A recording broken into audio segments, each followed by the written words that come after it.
এ দুনিয়ার মানুষ, সেই জামানার ভিতরে একজন ব্যক্তি কাফন চুরি করত। এই ব্যক্তিটি একদিন কাফন চুরি করে এসে অনেক কান্না করে দিল। উমর ডাক দিয়ে বললেন, ভাই তোমার কি হয়েছে? উমরকে বলে না, মুহাম্মদের দরবারে গেল। মুহাম্মদের কাছে, আল্লাহর নবীর কাছে বললেন, ওগো আল্লাহর নবী, আমি এমন একটি গুনাহ করেছি, যেই গুনাহ আমার রব হয়তো আমাকে মাফ করতে পারবে না, কখনোই পারবে না।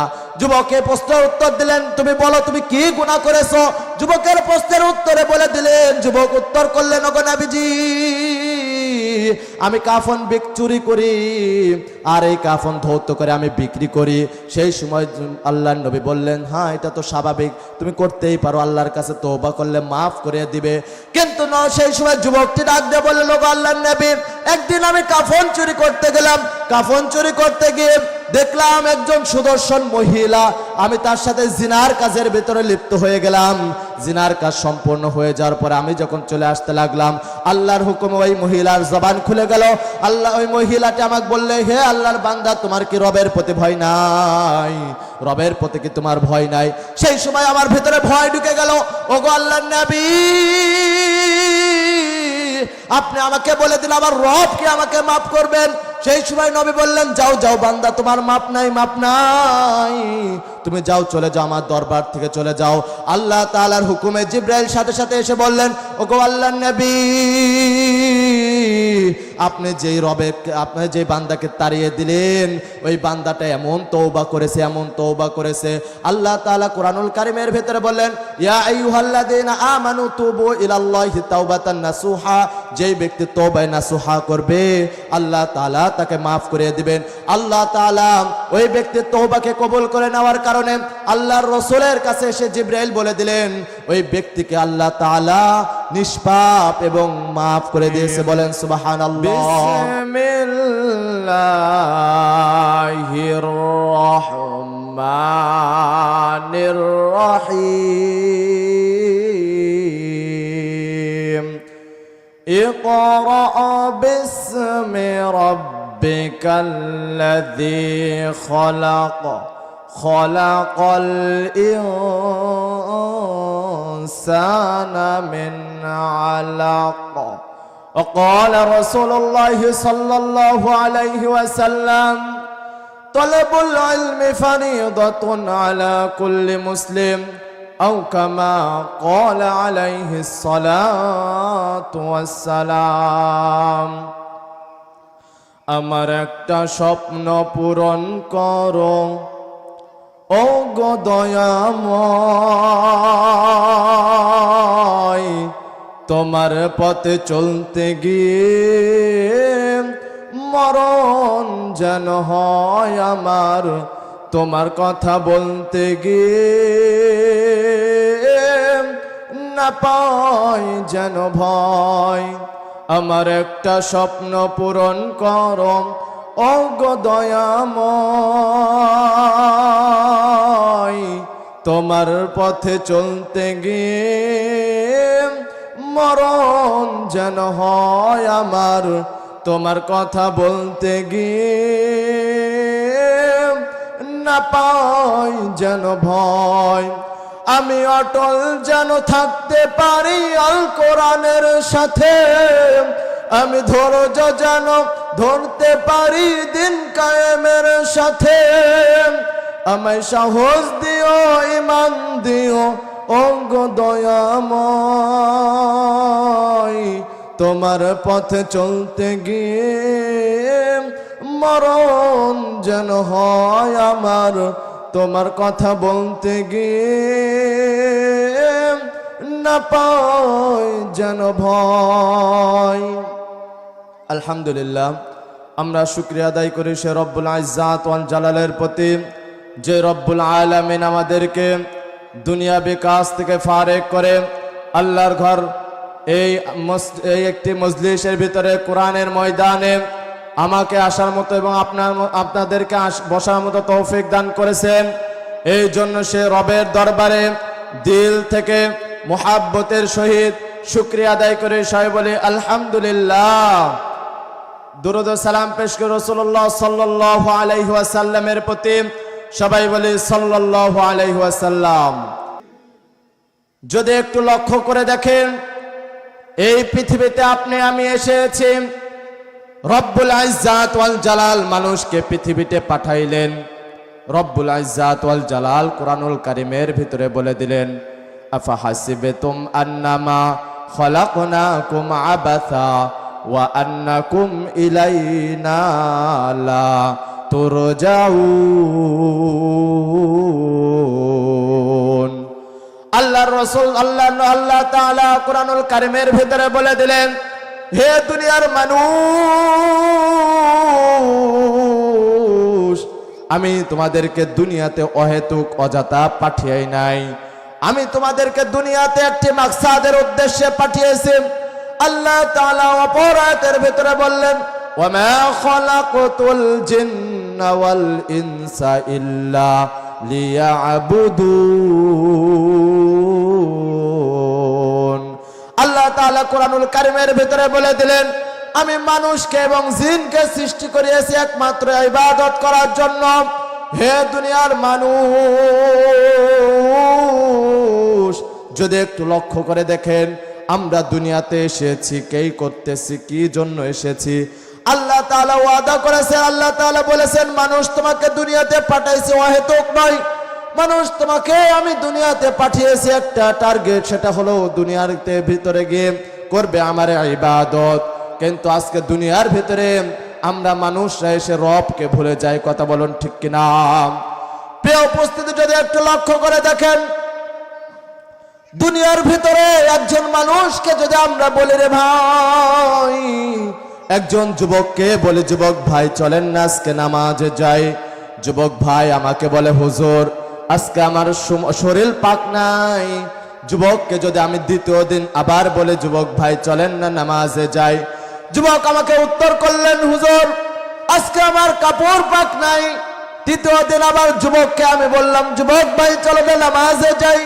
যুবক আমাকে তৃতীয় দিন বললেন, হুজুর আজকে আমার সময় নাই। আজকে দুনিয়ার ভিতরে মানুষগুলোকে যদি বলা হয়, ভাই চলেন না নামাজে যাই, মানুষ কিন্তু আমাদেরকে এই উসিলাগুলো দেয়। কিন্তু যদি একটু লক্ষ্য করে দেখেন, যখন আমার নাম ওই মসজিদের মাইকে এলান হয়ে যাবে, যখন আমার নাম মসজিদের মাইকে এলান হয়ে যাওয়ার পরে আমার মৃত্যু হয়ে যাবে, সেই সময় কিন্তু মানুষগুলো আমাকে ঘর থেকে বের করে নিয়ে এসে, প্রথম দিন যে যুবকটি বলেছিল আমার শরীর পাক নেই, আমাদেরকে কিন্তু ঘর থেকে বের করে এনে সর্বপ্রথম আমাদের শরীরকে পাক করানো হবে। দ্বিতীয় দিন যে যুবকটি বলেছিল, হুজুর আজকে আমার কাপড় পাক নাই, মৃত্যু হবার পরে আমার শরীরকে পাক করার পরে আমাকে পবিত্র কাফন দিয়ে আমাকে কিন্তু পরানো হবে। তাহলে দ্বিতীয় দিন যে যুবক বলেছিল, হুজুর আজকে আমার কাপড় পাক নাই, আজকে কিন্তু কাপড় পাকওয়ালা কাপড় আমাদেরকে সেই দিন পরানো হবে। তৃতীয় দিন যেই মানুষকে বলা হয়েছিল, ভাই চলেন না নামাজে যাই, যুবক বলেছিল আজকে আমার সময় নাই, একদিন দেখা যাবে আমার যখন মৃত্যু হয়ে যাবে, আমাকে মানুষগুলো ঘর থেকে বের করে শরীর পাক করবে, কাপড় পাক পরিধান করাবে, পাক কাপড় পরিধান করাবে। এবং কি শুধু তাই নয়, মানুষগুলো খাটলি করে আমাকে মসজিদের সামনে নিয়ে গিয়ে দাঁড় করানো হবে। মানুষগুলো মসজিদের ভিতরে গিয়ে নামাজ পড়বে। আমার সেই সময় আমার শরীরও পাক থাকবে, কাপড়ও পাক থাকবে, আমার হাতে অনেক সময়ও থাকবে, কিন্তু আমার কপালে নসিবে থাকবে না ওই খাটলি থেকে উঠে গিয়ে আমার এই শরীর পাকওয়ালা কাপড় পরে মসজিদের ভিতর গিয়ে আমার ইবাদত করার মতো কপাল আমাদের হবে না। কথা বলুন ঠিক কিনা? প্রিয় উপস্থিতি, যদি একটু লক্ষ্য করে দেখেন, তাহলে আজকে আমরা দুনিয়ার ভিতরে মানুষগুলো এসে সেই রবেকে ভুলে যায়। যদি একটু লক্ষ্য করে দেখেন, রব্বুল ইজ্জাত ওয়াল জালাল আমাদেরকে নামাজ আমাদের প্রতি ফরজ করেছেন, ঠিক ততরূপ ভাবে আল্লাহ রব্বুল ইজ্জাত ওয়াল জালাল আমাদেরকে দুনিয়াতে যে পাঠিয়েছেন, এই দুনিয়াতে পাঠানোর পর আমরা মানুষগুলো রবকে ভুলে গেলাম। আল্লাহ তাআলা বলেছেন, মানুষ তোমাদের প্রতি আমি নামাজকে ফরজ করেছি, রোজাকে ফরজ করেছি, আমি তোমাদেরকে হজকে ফরজ করেছি, এবং তোমাদেরকে ইলম শিক্ষা করা এটাও তোমাদের প্রতি আমি নন নারী মুসলমানের প্রতি আমি ফরজ করেছি। ও মুসলমান ভাই আমার, যদি একটু লক্ষ্য করে দেখেন, আজকে যে মাদ্রাসার উদ্দেশ্যে আমার বড় ভাই মুস্তাকিম ভাইয়ের মাদ্রাসায় আজকে যে উম্মুল কুরআন নুরানি মাদ্রাসায় যে মাহফিলটি হচ্ছে, এই মাদ্রাসার ভিতরে অনেক সন্তানরা আছে যারা আজকে তার ভিতরে 2 জন পাগড়ি প্রদান করবেন। যদি আর একটু লক্ষ্য করে দেখেন, অনেক ছাত্র আছে যারা সামনেতে কোরআনের হাফেজ হবে এমন আশা নিয়ে মাদ্রাসার শিক্ষকরাও পড়াচ্ছে, হুজুররাও পড়াচ্ছে, তার পিতামাতাও মাদ্রাসাতে পড়াচ্ছে। আজকে আপনাদের সামনে আমি তুলে ধরব, এই যে আমার সন্তানকে যদি হাফেজ কোরআন বানাই, তাহলে রব্বুল ইজ্জাত ওয়াল জালাল আমাদেরকে কি কি কাল হাসরের মাঠে পুরস্কার দিবেন বলুন তো, জানার দরকার আছে না নাই? যদি একটু লক্ষ্য করে দেখেন, আল্লাহর নবী সাহাবী এক জামানার ভিতরে একজন আল্লাহর ওলি ছিলেন, যার নাম ছিল মাতর বিন সুখাইর রাহমাতুল্লাহি আলাইহি। মাতর বিন সুখাইর রাহমাতুল্লাহি আলাইহি জামানার কথা বলছি রে ভাই। একজন মহিলা ছিল, যেই মহিলাটি দরিদ্র মহিলা ছিল। এই মহিলা রাস্তা দিয়ে একদিন যাচ্ছিলেন, ইতিমধ্যে তিনি শুনতে পারলেন সন্তানকে হাফেজে কোরআন বানালেন। আল্লাহ তাআলা ওই সন্তানকে কি করবেন? একটি জান্নাতি মুকুট দিবেন, তার পিতামাতাকে জান্নাতি মুকুট দিবেন, নূরের মুকুট দিবেন, যেই মুকুটটা কাল হাসরের মাঠে আলোকিত হয়ে যাবে। মানুষগুলো তাকিয়ে তাকিয়ে দেখতে থাকবে। ওই দেখা যায় হাফেজের মা, হাফেজের বাবা। যখন মহিলাটি এই নসিহত শুনলেন, আল্লাহ তাআলার কাছে নিয়ত করলেন, ওগো আল্লাহ,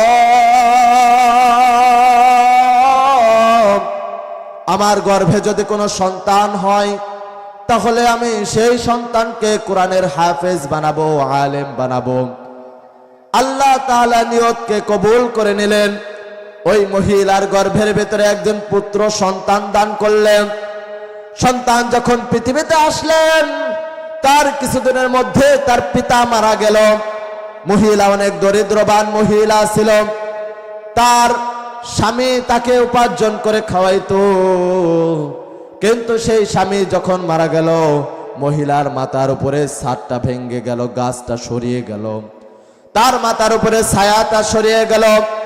মহিলা আল্লাহ তাআলার কাছে যেহেতু নিয়ত করেছেন, নিয়তকে কবুল করার জন্য অন্যের বাড়িতে গিয়ে কাজ করে ওই সন্তানকে বড় করে মাদ্রাসায়, এই আজকে উম্মুল কোরআন মাদ্রাসার মতো একটি মাদ্রাসায় তাকে ভর্তি করিয়েছিলেন। আপনাদের এই যে মুস্তাকিম হুজুর সহ মাদ্রাসার যে সমস্ত হুজুর আছে, তাদের মতো তাদের ছাত্র যেমন পড়ানো হচ্ছে, ঠিক তেমনি ভাবে তাদের সন্তানদেরকে সেই সময় সেই মহিলা তার সন্তানকে পড়াচ্ছিল, তার সন্তানকে মাদ্রাসায় ভর্তি করে দিয়েছিল। মাতর বিন সুখাইর, ওই যে মহিলার কথা বলতেছিলাম, ওই মহিলা তার সন্তানকে ছোট থেকে মাদ্রাসায় ভর্তি করে দিলেন। ছোট থেকে মাদ্রাসায় ভর্তি করে দেওয়ার পরে সন্তানকে সে অন্যের বাড়িতে চাকরগিরি করে, কাজ করে, কর্ম করে, টাকা উপার্জন করে সন্তানকে লালন পালন করলেন। সন্তান আজকের মাহফিলে যেমন পাগড়ি পাচ্ছে, আজকে 2টা সন্তান যেমন পাগড়ি পাচ্ছে, ঠিক সেই সময় ওই সন্তানটা হাফেজ হয়ে গেল। সন্তানটা যখন হাফেজ হয়ে গেল, মায়ের কাছে এসে বলেন, মাগো,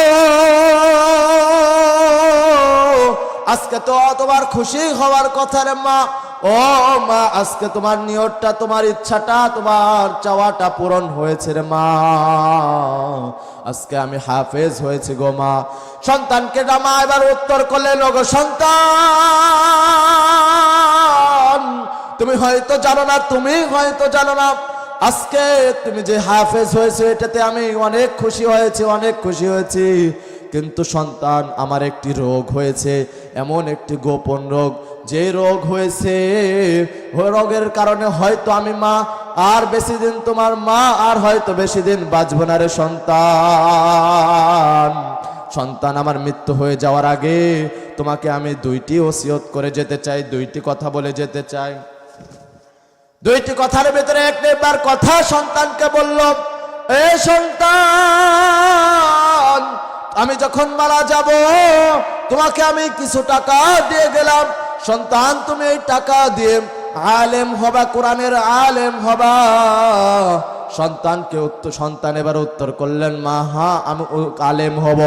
এবার মা উত্তর করলেন, সন্তান তুমি শুনে রাখো, তোমাকে তো আমি কিছু টাকা দিয়েছি, এই টাকা দিয়ে আলেম হতে তো অনেক সময় লাগে, অনেক সময় ব্যয় হয়ে যায়, আর অনেক টাকারও প্রয়োজন আছে।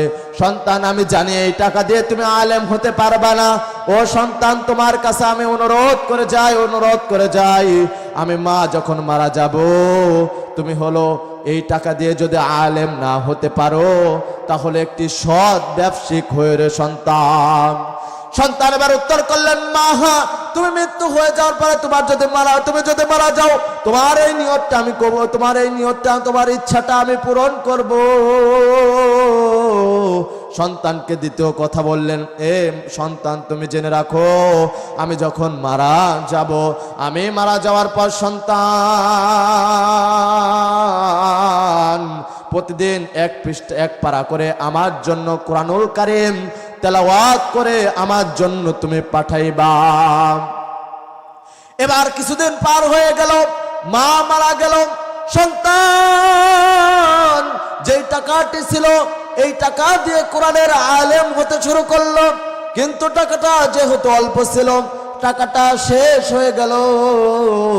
সন্তান চিন্তা ভাবনা করলে এবার সৎ একটি ব্যবসা করা যায়, সন্তান একটি সৎ ব্যবসা করা শুরু করলো। সন্তান যখন সৎ ব্যবসা করা শুরু করলো, একদিন সেই জামানার ভেতরে মাতওয়ার বিন সুখাইর রাহমাতুল্লাহি আলাইহি, সেই জামানার ভেতরে একজন আল্লাহর ওলি ছিলেন। সে স্বপ্নের যুগে দেখতে পারলেন, স্বপ্নের যুগে আল্লাহ তাআলার ফেরেশতাদের মাধ্যমে তাকে একটি জান্নাতের বাগানে নিয়ে গেলেন। বলেন সুবহানাল্লাহ। মাতওয়ার বিন সুখাইর রাহমাতুল্লাহি আলাইহি স্বপ্নের যুগে যাওয়ার পরে একটি বাজারের ভিতরে গেলেন। ওই বাজারের ভিতরে দেখলেন পিছনে একটি বাজার হচ্ছে, যেই বাজারে মানুষ ব্যাগ নিয়ে যায়, খালি ব্যাগ নিয়ে যায়। কিছু মানুষ ব্যাগের ভেতরে কিছু জিনিস নিয়ে চলে আসে, আবার কেউ ফাঁকা ব্যাগ নিয়ে আসে, আবার কেউ ভরা ব্যাগ নিয়ে আসে।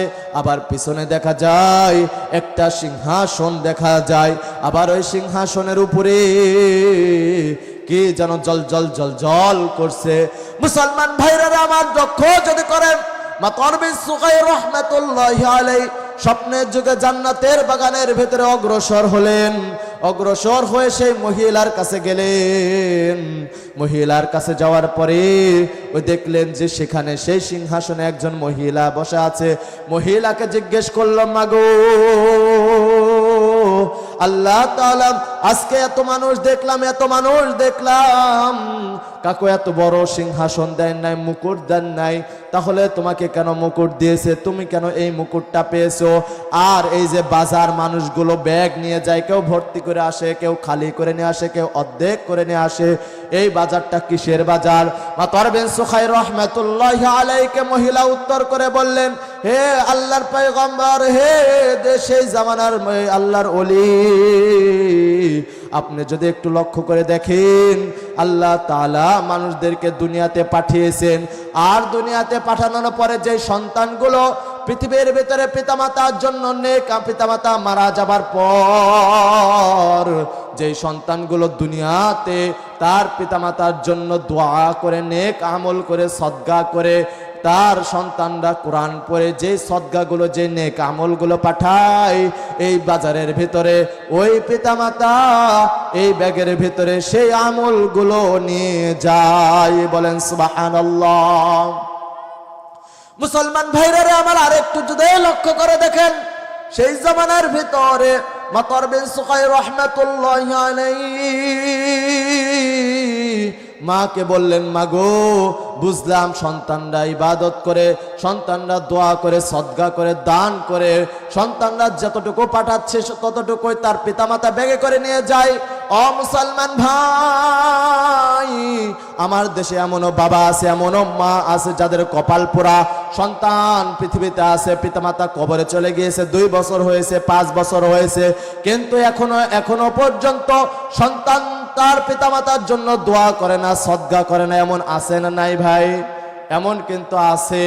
ও মুসলমান ভাই, যদি একটু লক্ষ্য করে দেখেন, সেই সময় ওই মহিলাকে জিজ্ঞেস করলো মাতা বিন সুখাইর রাহমাতুল্লাহি আলাইহি, হে মা,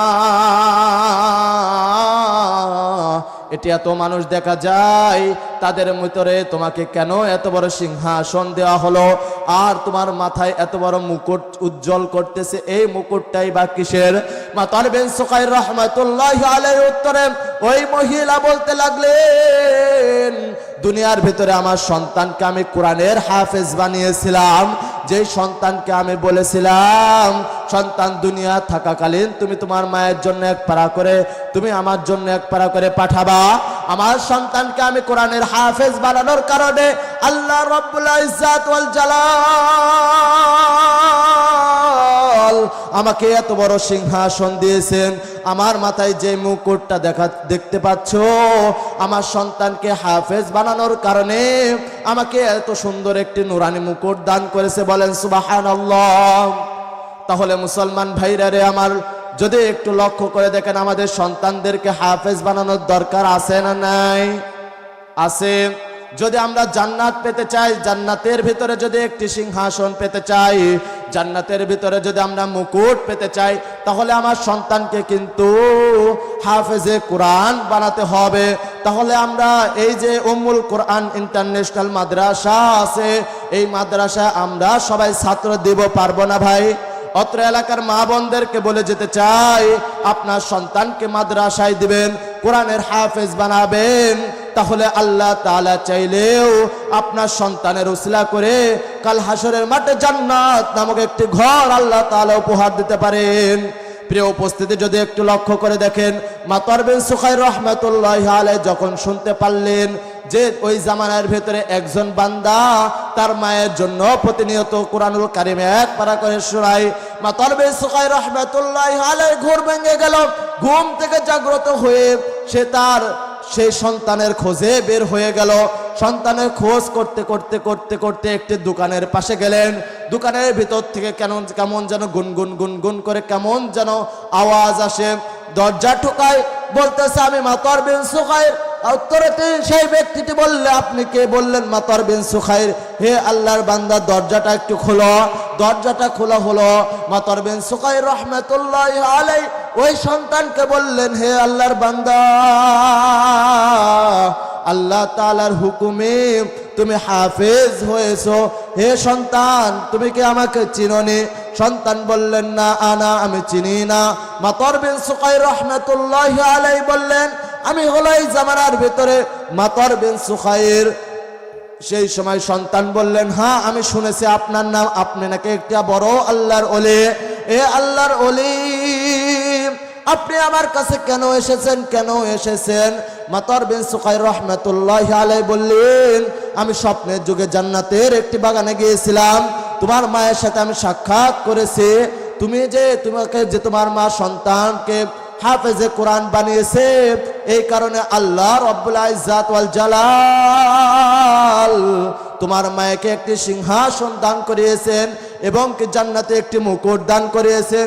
এ মুসলমান ভাইরা রে আমার, যদি একটু লক্ষ্য করে দেখেন, যদি ওই মা তার সন্তানকে যদি এত কষ্ট করে হাফেজে কোরআন বানাতে পারে, তাহলে আমরা কেন পারবো না?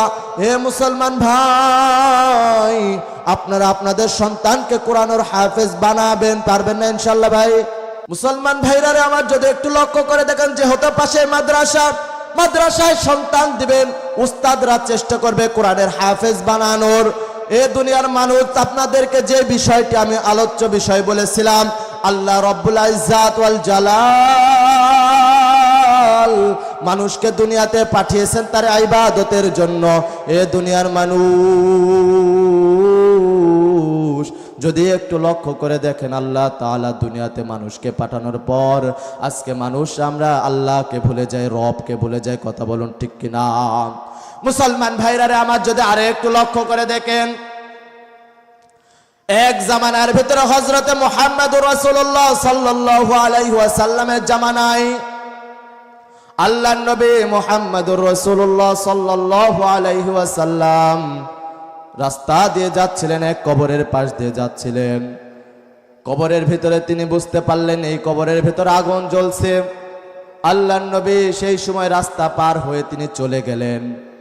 যাওয়ার পরে তিনি চিন্তা ভাবনা করতে লাগলেন এই কবরে কি এমন আযাব এই কবরওয়ালা করেছে যাতে আল্লাহ তাআলা তাকে জাহান্নামের আগুনের ভিতরে লিপ্ত করেছে। তিনি রাস্তা থেকে ওই জায়গা থেকে আবার ফিরে আসার সময় দেখতে পারলেন এই কবরের ভিতরে আগুন লিভে গেছে। তিনি এবার জিব্রাইলকে ডাকলেন, হে ভাই জিব্রাইল, আমাকে একটু বলে দাও, আমাকে একটু বলে দাও, এই কবরের ভিতরে আমি যাওয়ার সময় দেখলাম এই কবরে আগুন জ্বলতেছিল, আবার আসার সময় দেখলাম এই কবরের ভিতরে আগুন লিভিয়ে গেছে। জিব্রাইল তুমি আমাকে বলো, তুমি আমাকে বলো কেনই বা আগুন জ্বলছিল, আবার কেনই বা আগুনটা লিভিয়ে গেল। জিব্রাইল আল্লাহ তাআলার কাছে বললেন, ওগো আল্লাহ, আপনার বন্ধু জানতে চায় এই কবরে কেনই আযাব হয়েছিল, আবার কবরের ভিতরে কেন আযাবটা বন্ধ করে দেওয়া হলো। জিব্রাইলকে আল্লাহ বলে দিলে আবার বন্ধুকে বলে দাও ওই কবরের ভিতরে কি কি ঘটনা হয়েছিল। আল্লাহ তাআলার হুকুমে জিব্রাইল এসে আমার নবীকে বললেন, ওগো নবী, আপনি জেনে রাখেন এই কবরের ভিতরে এমন একজন বান্দা ছিল যেই বান্দাটা জাহান্নামী হয়েছিল, যার কারণে আল্লাহ তাআলা তাকে জাহান্নামের আগুনের ভিতরে লিপ্ত করেছিল। কিন্তু দুনিয়ার ভিতরে তার একটি সন্তান ছিল, যেই সন্তানটা রবের কাছে দোয়া করেছিল, আল্লাহ, ওগো আল্লাহ, তুমি আমার বাবাকে মাফ করিয়া দাও। ওগো আল্লাহ, আমার বাবা আমাকে এত কষ্ট করে দুনিয়াতে পড়াশোনা শিখাইছে, আল্লাহ তুমি আমার বাবাকে মাফ করিয়া দাও, আমার বাবাকে মাফ করিয়া দাও। যার কারণে আল্লাহ তাআলা ওই কবরের আযাব সারা জীবনের জন্য লিভিয়ে দিয়েছে। বলেন সুবহানাল্লাহ। তাহলে মুসলমান ভাই, আমাদের সন্তানকে ইলম শিক্ষা করার দরকার আছে না নাই? আমাদের সন্তানকে কিন্তু ইলম শিক্ষা করার দরকার আছে। তাই আপনাদের কাছে আমি অনুরোধ করতে চাই, আমি আপনাদের সামনে বলে যেতে চাই, আপনাদের সন্তানকে আপনারা ইলম শিক্ষা দিবেন, আপনাদের সন্তানকে আপনারা কোরআন শিক্ষা দিবেন, আপনাদের সন্তানকে আপনারা মাদ্রাসায় পড়াবেন, আপনাদের সন্তানকে আপনারা দিনদারওয়ালা মুত্তাকিন বানানোর চেষ্টা করবেন। চিন্তা করা যাবে না ভাই? আল্লাহ তাআলা আমাদেরকে কবুল করুক, সবাই বলে আমিন। মুসলমান ভাইরা আমার যদি একটু লক্ষ্য করে দেখেন, আমরা দুনিয়াতে এসেছি গুনাহ করেছি, এটাও সত্য। যেহেতু গুনাহ করেছে, আল্লাহর নবীর সাহাবী হযরত ওমরের জামানার একটি ছোট্ট 2 মিনিটে বলে শেষ করে দেব। এ দুনিয়ার মানুষ, সেই জামানার ভিতরে একজন ব্যক্তি কাফন চুরি করত। এই ব্যক্তিটি একদিন কাফন চুরি করে এসে অনেক কান্না করে দিল। ওমর ডাক দিয়ে বললেন, ভাই তোমার কি হয়েছে? ওমরকে বলে না, মুহাম্মদের দরবারে গেল। মুহাম্মদের কাছে আল্লাহর নবীর কাছে বললেন, ওগো আল্লাহর নবী, আমি এমন একটি গুনাহ করেছি, এমন একটি গুনাহ করেছি যেই গুনাহ আমার রব হয়তো আমাকে মাফ করতে পারে না, পারবে না, কখনোই পারবে না। যুবকে প্রশ্নের উত্তর দিলেন, তুমি বলো তুমি কি গুনাহ করেছো? যুবকের প্রশ্নের উত্তরে বলে দিলেন, যুবক উত্তর করলেন, ওগো নবীজি, আমি কাফন চুরি করি আর এই কাফন ধৌত করে আমি বিক্রি করি। সেই সময় আল্লাহর নবী বললেন, হ্যাঁ এটা তো স্বাভাবিক, তুমি করতেই পারো, আল্লাহর কাছে তওবা করলে মাফ করে দিবে। কিন্তু না, সেই সময় যুবকটি ডাক দিয়ে বললেন, ওগো আল্লাহর নবী, একদিন আমি কাফন চুরি করতে গেলাম, কাফন চুরি করতে গিয়ে দেখলাম একজন সুদর্শন মহিলা, আমি তার সাথে জিনার কাজের ভিতরে লিপ্ত হয়ে গেলাম। জিনার কাজ সম্পূর্ণ হয়ে যাওয়ার পরে আমি যখন চলে আসতে লাগলাম, আল্লাহর হুকুমে ওই মহিলার জবান খুলে গেল। আল্লাহ, ওই মহিলাটি আমাকে বললে, হে আল্লাহর বান্দা, তোমার কি রবের প্রতি ভয় নাই? রবের প্রতি কি তোমার ভয় নাই? সেই সময় আমার ভিতরে ভয় ঢুকে গেল। ওগো আল্লাহর নবী, আপনি আমাকে বলে দিলেন আমার রব কি আমাকে মাফ করবেন? সেই সময় নবী বললেন, যাও যাও বান্দা, তোমার মাপ নাই, মাপ নাই, তুমি যাও, চলে যাও, আমার দরবার থেকে চলে যাও। আল্লাহ তাআলার হুকুমে জিবরাইল সাথে সাথে এসে বললেন, ওগো আল্লাহর নবী, আপনি যে বান্দাকে তাড়িয়ে দিলেন, ওই বান্দাটা এমন তওবা করেছে, এমন তওবা করেছে। আল্লাহ তাআলা কোরআনুল কারীমের ভেতরে বললেন, ইয়া আইয়ুহাল্লাযীনা আমানু তুবু ইলাল্লাহি তাওবাতান নাসুহা, যেই ব্যক্তি তওবায়ে নাসুহা করবে আল্লাহ তাআলা তাকে মাফ করে দিবেন। আল্লাহ তাআলা ওই ব্যক্তির তওবাকে কবুল করে নেওয়ার কারণে আল্লাহর রাসূলের কাছে এসে জিবরাইল বলে দিলেন, ওই ব্যক্তিকে আল্লাহ তাআলা নিষ্পাপ এবং মাফ করে দিয়েছে। বলেন সুবহানাল্লাহ। তাহলে মুসলমান ভাই, যদি একটু লক্ষ্য করে দেখেন, আমাদের জামানার ভিতরে এমন গুনাহগার মনে হয় আর নাই? আছে ভাই? কাফন চুরি করে আবার ওই মহিলার সাথে জিনা করে এমন কোনো ব্যক্তি আছে? মনে হয় নাই। তাহলে যদি নাই, রব যদি ওই ব্যক্তিকে মাফ করতে পারে, তার তওবা যদি কবুল করতে পারে, তাহলে আমরা তো তেমন গুনাহ করেই নাই, তাহলে আল্লাহ তাআলা হয়তো আমাদেরকেও মাফ করবেন, তাই না ভাই? এই জন্য আমরা রবের কাছে কি করব? মাফ চাইবো, আল্লাহ তাআলার কাছে মাফ চাইবো, আল্লাহ তাআলার ইবাদত করব, 5 ওয়াক্ত নামাজ জামাতের সহিত আদায় করব, আর উম্মুল কোরআন মাদ্রাসায় ছাত্র দিব, তাদেরকে সহযোগিতা করব, তাদের উৎসাহ দিব, তাদের অর্থ দিব, তাদেরকে শ্রম দিব, বুদ্ধি দিব, সব দিক দিয়ে পরামর্শ দিব, সহযোগিতা করব। পারা যাবে না ইনশাআল্লাহ ভাই? আল্লাহ তাআলা আমাদেরকে আমল করার মতো তৌফিক দান করুক। ওয়া আখিরু দাওয়ানা আনিল হামদুলিল্লাহি রাব্বিল আলামিন।